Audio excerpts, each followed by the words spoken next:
Hi, guys. So today I'm going to talk about Venus, the principle of beauty, and I've also written here centripetal force, love, and I put inner harmony, but we might as well just say, harmony in general. Um, Venus again is Venus is it's again called by older astrologers a benefic, so to speak, and it is indeed, generally speaking, like a beneficial planet for general affairs and whatnot. But like I'm attempting to do with all my videos, I want to talk about the essence of these planets, not in terms of like bad and bad and whatnot. I want to just talk about them as they are. They represent principles that shape the cosmos, and they each have a very important role to play. And actually, even though Venus and Saturn don't necessarily mesh all that well, we're going to find that Venus actually has some interesting things in common with Saturn. And of course, we can go on and say, well, in Indian astrology, oftentimes Venus and Saturn are considered as planetary friends. Saturn's exaltation is in the sign of Venus, right, Libra. And older authors like Ptolemy and whatnot talked about how Venus gets triplicity in Saturn's domicile of Capricorn and stuff like that. But that's not the fundamental thing we're going to look at here. We're just looking at what is Venus, right? What is it? And what does it mean to say that it's the principle of beauty? You know? What does it mean to say that it deals with love and so on?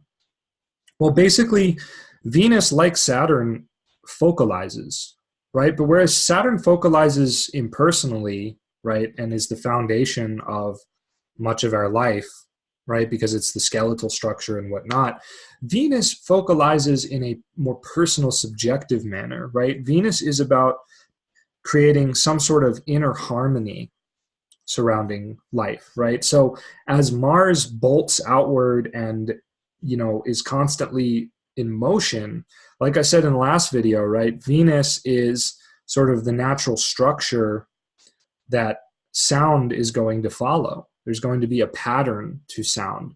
When a note is sounded, we get something called the overtone series, which is a complex kind of thing, but it's been measured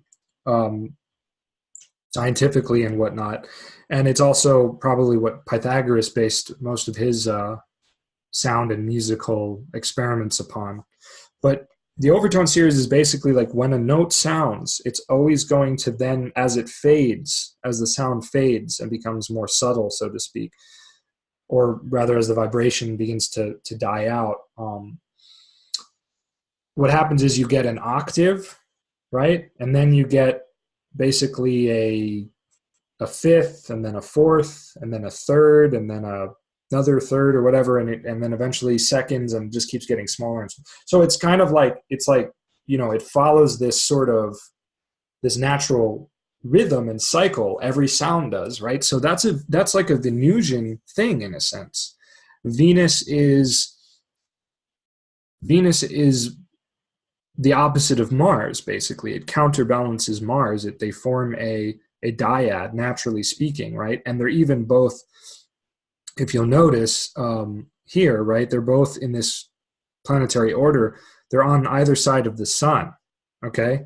So Venus and Mars are, one moves out away from, actually the sun would technically also, this would be where the Earth is in a modern astronomical model. So we can sort of see the sun as a substitute for the Earth in this diagram, right? So Saturn's moving away from the Earth out into the solar system, Mars is out into the solar system, away from the Earth, away from the sun, and Venus is moving in towards the sun, right, on the inner side. So as Mars signifies some sort of constant movement and vibration and stuff, it's patterned and ordered by Venus, which makes everything in manifested existence conform to some kind of harmonic structure, or at least it's supposed to, right? When that structure is disturbed, then things really go awry. But part of that structure is actually, the cycle is death, cycle of life and death, right? So in a sense, like, even though Venus doesn't symbolize the destruction of things, that would be more Mars or Saturn, right? But but in this case, Mars, right? Venus is the focalization that allows Martian movement and energy to just be, to have some kind of order to it, to have some kind of harmony to it, so it's not just a bunch of chaotic destruction and so on, or it's not just a bunch of movement without a purpose, right? Every time something happens that affects radical change and the breaking free of inertia, or the breaking free of energies that were pent up, like the Tower card in the tarot, it's always according to some principle of harmony and readjustment that's happening within the grander scheme of where that destruction took place. And so Venus, in a sense, is always organizing Mars's energies, right? Beauty, what is really beauty, right? Well, beauty is basically a quality that things have that remind us of the inherent majesty and harmony of all of creation, basically. So beauty is not just like, I've got some images here of flowers, right? Beauty is not just these beautiful flowers and things, right? They're not beautiful because they're this nice color and we look at this and say, wow, this is beautiful if it really moves us, right? Not if we're just like, oh, that's pretty, that's nice, that's pretty. No. If it really moves us and reminds us of the majesty of existence, right? The harmony, the ordered nature of existence, right? Which is basically not solely the domain of Venus by any means, but Venus is that energy that is responsible for sort of making sure that that whatever is taking place in the world and is manifested will have some sort of harmony and function that allows it to sort of gently focalize itself, just like Saturn focalizes, you could say less gently. Saturn just lays the foundation, right? But Venus helps to ensure that those foundations are like mirrored in the outside world, so to speak, mirrored in our personal life, right? Venus is kind of like our skeleton of pleasure, our skeleton of beauty, of passion, right? Our skeleton, it's love, right? Love is the force that binds everything together. It's the most powerful force in the universe. So while Saturn binds things by setting a blueprint and a foundation, the skeletal structure, right? Venus is one of those things that's going to make sure that everything actually comes together around that skeletal structure, right? Jupiter is going to make sure that they're in equilibrium, but Venus is going to make sure that they're all communicating and flowing harmoniously within one another, and they're going to flow through the energy of Mars, right? Which is movement. Now, at this point, making this video, I haven't actually, I've skipped over the sun, which I think was kind of necessary, but of course I'll come back to the sun. But just so you know, the sun video will be made after this one, even if I'm not posting them in that order. So, but we will get to the sun, I promise. Anyway, so anyway, what the hell am I trying to say? Sorry. Oh, I love this image because not only do we have the wonderful like symmetry and harmony evoked by the flowers, right, which have a martial growth to them, because growth is going to be martial, but the harmony that they grow within is Venusian. But we have this wonderful butterfly, which is like perfectly symmetrical, as far as I can tell, yeah, on either side, right?